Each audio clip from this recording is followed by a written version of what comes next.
Y damos la bienvenida a esta hora en el estudio de los desayunos 24 horas aquí en Guayaquil al prefecto de la provincia del Guayas y precandidato a la alcaldía de la ciudad, Jimmy Jairala. Muy buenos días, gracias por acompañarnos. Muy amable, gracias.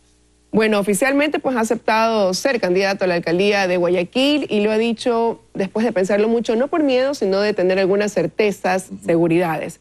¿Cuáles son precisamente esas certezas que ahora tiene que lo llevaron a tomar esta decisión? Bueno, las certezas de que los ciudadanos con los que me he entrevistado repetidamente hace 4 meses, cuando he salido a recorrer Guayaquil después de mis horas laborables, me han manifestado su interés en que haya una alternativa en la próxima elección, que si bien es cierto, hay una obra pública importante, grande en la ciudad, no es exacto que ya no haya nada que hacer. Hay muchas cosas todavía por hacer, hay muchos pendientes. Es mucho lo que se ha hecho, pero no es poco lo que falta. Y ahí queremos trabajar, ¿no? Justamente para esos sectores a donde no ha llegado el efecto positivo del modelo y que necesitan un modelo más inclusivo, un modelo menos excluyente, un modelo que los tome en cuenta y que finalmente destine la mayor parte de los recursos municipales justamente a llegar a los sectores preteridos de atención. Ya poniéndolo, traduciéndolo en ejemplos, ¿cuáles son esos sectores y qué es lo que estaría faltando por hacer? Bueno, mire, de vista en Guayaquil. Le diré por algo un par de temas simples, ¿no? Hay aún sectores enormes de ciudadanos, por ejemplo, en Monte Sinaí, donde no tienen escrituras por una vieja disputa entre el Midubi y el municipio de Guayaquil, y el que paga las consecuencias es el morador de esas zonas que no tienen agua, no tienen alcantarillado, no tienen red de aguas lluvias, no tienen calles en buen estado, no tienen escrituras. Al no tener escrituras no son dueños de nada. Es un tema que hay que superar, solucionar, porque realmente el ciudadano no es responsable de los errores u omisiones de sus autoridades. Esas cosas hay que atacarlas. Todavía hay sectores como sociovivienda, por ejemplo, donde por lo mismo, viejas disputas, gobierno, Midubi, municipio, todavía no tienen escrituras. Hay que trabajar para que justamente estos ciudadanos, una vez que tengan sus escrituras, reciban en unos casos, cuando no ha sido así, atención del municipio, porque en otros casos ya hay servicios, pero en la mayoría no los hay. Entonces, a eso me refiero a mejorar el transporte público.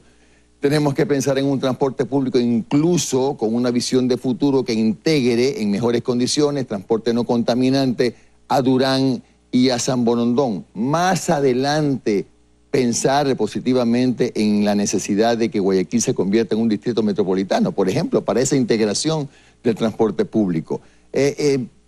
No podemos seguir soportando un centro de Guayaquil con un tráfico de más o menos 160.000 carros diarios, cuando perfectamente eso se puede moderar con un transporte público más eficiente, menos contaminante, que reduzca los riesgos de accidente. Tenemos que revisar las multas del ATM. Yo no digo que no hay que sancionar, digo que hay que sancionar, pero primero hay que orientar, guiar, educar y luego sancionar, incluso aterrizando en la realidad de los salarios del Ecuador, que no son ni siquiera comparables con otros sectores de América. Pero siempre se ha dicho que esas multas son más bien un factor disuasivo, preventivo, para evitar, más allá de querer tener un fin recaudatorio debido a que sí, al cuestionamiento de que son multas quizás altas, pero claro, la idea es que no se cometa el número de infracciones y que los ciudadanos hagan conciencia. Estoy de acuerdo, pero no es un concurso para el récord Guinness, pues, porque si fuera así, Ecuador tiene el récord Guinness de multas. Lo que se trata es que me parece que hay que primero abundar en el tema de las campañas de capacitación, de orientación para los choferes y no sancionarlos de manera tan severa. Las multas en el Ecuador no tienen parangón con ningún otro país del mundo. Pero no solo eso, también nosotros hablamos de una ciudad inclusiva, hablamos de que los informales no pueden seguir siendo tratados así, que los informales en todas partes del mundo forman el contexto de la economía, de las ciudades puertos sobre todo, que deben ser capacitados e integrados al desarrollo de la ciudad, que la policía metropolitana debe tener otra función, una policía de turismo, una policía que cuide los parques, etcétera. Hay muchas cosas por hacer para mejorar. Nosotros hablamos de un cambio para mejorar.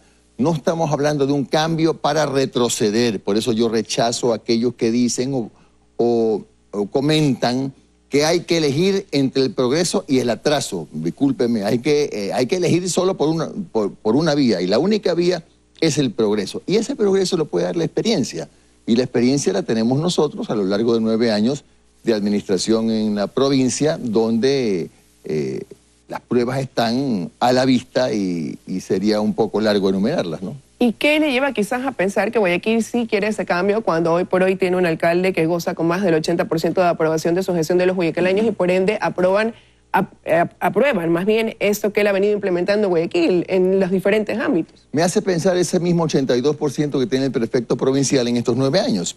Es decir, si funcionó en la provincia, ¿por qué no puede funcionar en Guayaquil? Si pude crear, por ejemplo, el primer gran centro integral de quinoterapia en el límite entre San Borondón y Daule, ¿por qué no podemos hacer 4 réplicas en Guayaquil, donde la población de personas con discapacidad es tan alta? Si pudimos hacer ese gran proyecto que fue las 35 escuelas de fútbol, donde hay 9.000 niños lejos de drogas, lejos de tabaco, lejos del alcohol, ¿por qué no podemos implementarlo, pero que funcione en Guayaquil? ¿Y no se lo podía implementar igual estando en la prefectura del Guayas? En Guayaquil no puedo, porque no es mi competencia, Liz. Yo puedo hacer lo que está de conformidad con mi competencia. Sí, pero un tema que va como el que usted acaba de plantear, el primero, que tiene que ver con esta implementación de que los niños reciban terapia a través de el contacto que mantienen con los caballos, al ser un tema social, no se pudo a través de diálogos concertados, a lo mejor con la ciudad de Guayaquil, ampliar un proyecto que favorece. De hecho, lo hacemos porque mire usted que el 70% de los niños que reciben tratamiento en el Centro Integral de Quinoterapia son de Guayaquil. Es decir, sí se puede, lo que hay que hacer es replicarlo en otros sitios de Guayaquil, replicar las escuelas de fútbol, fortalecer el tema de la atención primaria con las brigadas médicas con las que nosotros en la provincia atendemos a más o menos 1,5 millones de personas cada año. Lo social, lo que considero que debe tener una atención prioritaria es lo social. Es que se lo pregunto porque hay planes que ustedes implementan que no solamente se limitan fuera de Guayaquil, como por ejemplo el tema que usted está sumamente involucrado ahora con un tema de rescate animal, lo hacen acá en la ciudad de Guayaquil. Entonces, ¿por qué ahí sí? Porque tenemos la competencia. No? Porque tenemos la competencia. Y por eso es que estamos hablando, y aprovecho un minuto para aclarar que cuando me expresé respecto de la necesidad de construir un hospital veterinario, he dicho con el conocimiento pleno de que se trata de evitar que la fauna urbana se convierta en un problema de salud muy grave. Por eso es que, miren, en Quito hay un hospital veterinario. En Guayaquil debe haber un gran hospital veterinario para poder evitar justamente que el abandono genere problemas de salud en niños, en adolescentes, y es por eso que este es uno de los proyectos que pensamos puede funcionar perfectamente. Ahora, un día antes de aceptar usted la candidatura a la alcaldía de Guayaquil, fue entrevistado y usted decía que se estaban analizando algunas alianzas. Se le preguntó si iría precisamente con el respaldo de Alianza País. Usted dijo que estaban efectivamente un poco esperando a tomar esa decisión y conversando. ¿Qué avance ha habido en eso? A ver, Liz, nosotros estimamos que la primera alianza que debíamos fortalecer era la alianza con los ciudadanos y ya está fortalecida. Lo que pasó el jueves anterior, fue un acto en el marco de la Convención Provincial de Centro Democrático. Allí tomamos la decisión me tomaron la decisión de plantearme la candidatura, la he aceptado, pero todavía no hemos formalizado ninguna alianza porque consideramos, Liz, que hay tiempo. Todavía hay tiempo. Hay partidos, varios con los que hemos conversado, movimientos sociales con los que hemos conversado, pero hay tiempo. Mire usted que todavía no hay ninguna alianza pública de nadie.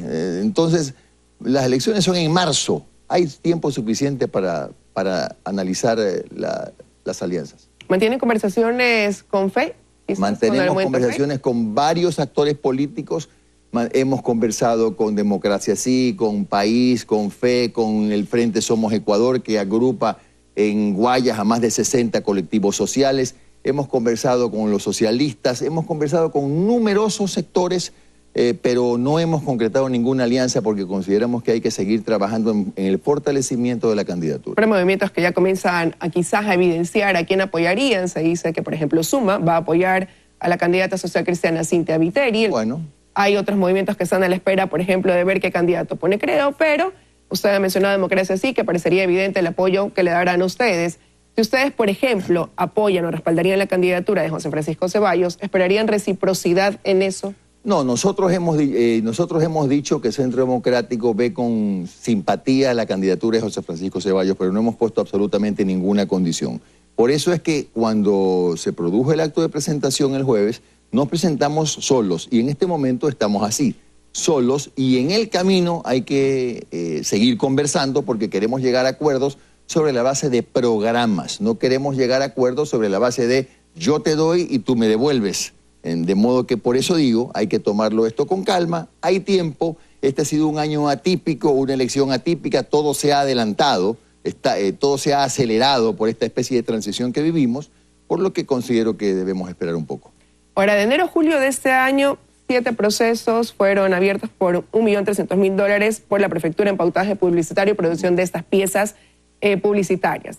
¿Información de gestión de trabajo con miras a la alcaldía de Guayaquil? No, porque las comparaciones son odiosas, pero si nos ponemos a un poco balancear, a comparar la publicidad del municipio, pues es 3 o 4 veces superior. No, lo que pasa es que nosotros tenemos la obligación constitucional de informarle al ciudadano qué es lo que hacemos, cuál es la obra que se hace. Y eso no está prohibido, está permitido por... Pero hubo un incremento del presupuesto este año en torno a este manejo publicitario del informe de gestión de trabajo. Todo lo contrario, hubo más bien se redujo la inversión respecto del año anterior. Más bien fue inferior la inversión en publicidad. Y yo no lo llamo publicidad, yo lo llamo promoción de lo que hace la prefectura. Ahora, el presidente subrogante del Consejo de la Judicatura, Aquiles Rigail, pues ha pedido a un fiscal y a un juez se le proporcione información sobre estos informes de Contraloría que fueron archivados y que contemplaban pues un análisis de su gestión. Usted ha hablado ahí de injerencia en la función judicial. Presentó usted un oficio a la Fiscalía. ¿Qué espera?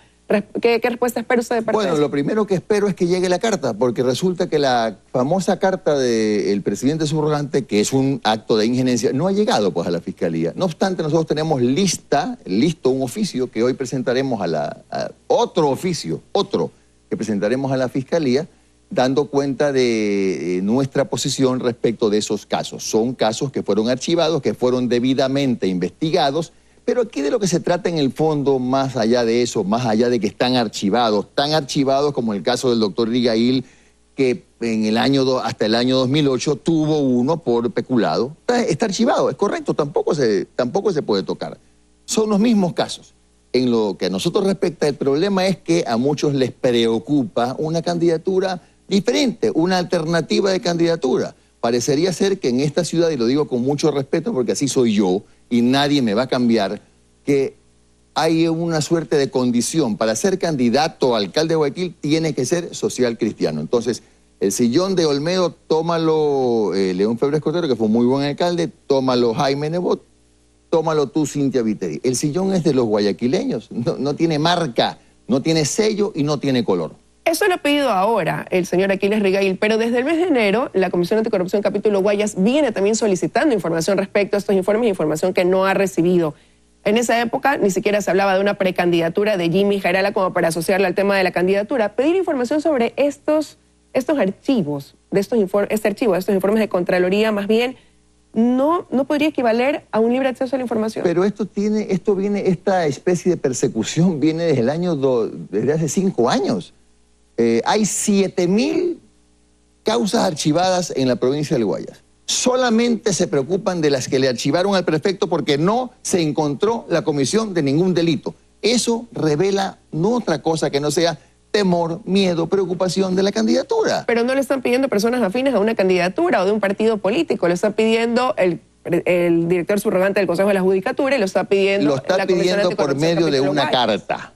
Y una carta no es forma de solicitar información. Una carta, uno le manda una carta a la enamorada, pero no puede mandar una carta mostrando preocupación por un tema que es estrictamente jurídico y que ya tuvo su proceso.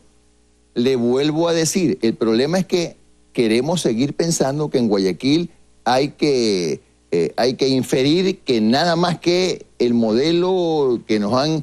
en el que hay mucha obra, Liz, yo lo reconozco. Ese es el único modelo que funciona. No, probemos con otro modelo.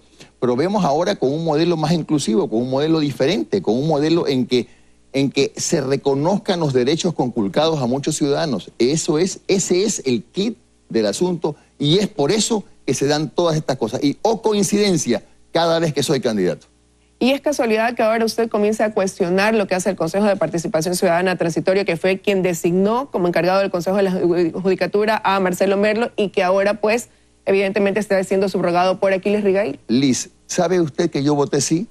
Y porque yo voté sí, no por mi voto, sí, por el voto de mi movimiento y por la campaña que yo sí hice frontalmente en el país, es que hoy están donde están los ciudadanos honorables que forman parte del transitorio. Es decir, yo no estoy aquí porque voté, no. Con mi voto, como ciudadano, ni siquiera digo como presidente del Centro Democrático. Pero usted comienza a cuestionar al Consejo de Participación Ciudadana Transitorio ahora. ¿Estamos de acuerdo? Usted votó sí a favor de esa ¿cómo iba a cuestionarlo ahora, antes si no estaba instalado? Pues? Pero no, ya ha venido realizando una labor sostenida y en los primeros casos quizás donde se dieron estos encargos de funciones no hubo un cuestionamiento tan directo como ahora tras ese pedido de Aquiles Rigail. Siempre se le contestó al Consejo, siempre.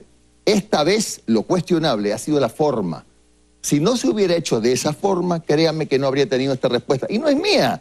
Aquí han estado sentados juristas refutando la manera como el Consejo ha contestado. Es más, ya el transitorio decidió que cuando se hagan las consultas las tendrán que hacer como cuerpo colegiado, que es lo correcto. Es decir, si se cambia la forma de pedir la revisión de estos informes que fueron archivados, no habría ningún problema en que vuelvan a ser expuestos y analizados. ¿Y les van a contestar? Sí, fueron archivados por tal y tal razón, claro que sí. No hay ningún problema entonces en que también la Comisión Anticorrupción reciba esta información. ¿Cuál es el problema? Tienen derecho, pero que lo hagan bien y les contestarán que fueron archivados por tal y cual razón. Y esa misma preocupación espero que la pongan en otros casos. Ahora, ya para concluir la entrevista, no quisiera hacerlo sin dejar de preguntarle también, usted va cerrando ciclos, casi una década al frente de la prefectura del Guayas. Brevemente, ¿cuál considera fue su mayor obra y qué es lo que quedó pendiente, le está quedando pendiente como prefecto a la provincia? Liz, yo sería muy soberbio si sostengo que todo está hecho. Considero que sí, que falta mucho por hacer, pero indudablemente el sello social que se le ha puesto a la prefectura ha sido lo más destacado. No obstante, no hemos descuidado la parte vial. Nosotros hemos logrado la ampliación, solamente por citarle un ejemplo, de la red concesionada en alrededor de un 50 o 55%. Ahora, gran parte de las vías del Guayas son vías de 4 carriles. Se sigue construyendo. Hemos llenado a la provincia de pasos laterales. Hemos convertido en caminos asfaltados muchas vías que eran caminos de herradura antes de que intervengamos. Que no lo hemos podido hacer solo con nuestros recursos, es verdad. Que hemos tenido que recurrir a empréstitos, a créditos, es verdad, porque nosotros no somos una institución recaudadora.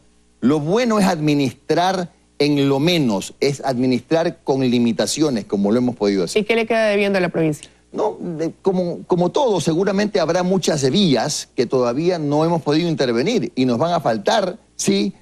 Y por eso digo, al próximo prefecto le va a tocar tomar la posta y seguir las cosas buenas que hicimos nosotros, ojalá siga lo bueno, y lo que esté pendiente pues le tocará al próximo prefecto. Como le tocará al próximo alcalde hacer lo que no hizo este. Es así, en todas partes. Es imposible poder terminar al 100%, llegar al 100% de atención con la obra pública. Quiero agradecerle su presencia esta mañana en los desayunos de 24 horas a Jimmy Jairal, actual prefecto de la provincia del Guayas y ya candidato oficial a la alcaldía de Guayaquil. Nos vamos a ir a una pausa. Para regresar de corte nos acompañará Paola Carvajal, ex ministra de Transporte. Junto a ella hablaremos sobre la seguridad vial ante esta ola de accidentes que han conmocionado a nuestro país. Ya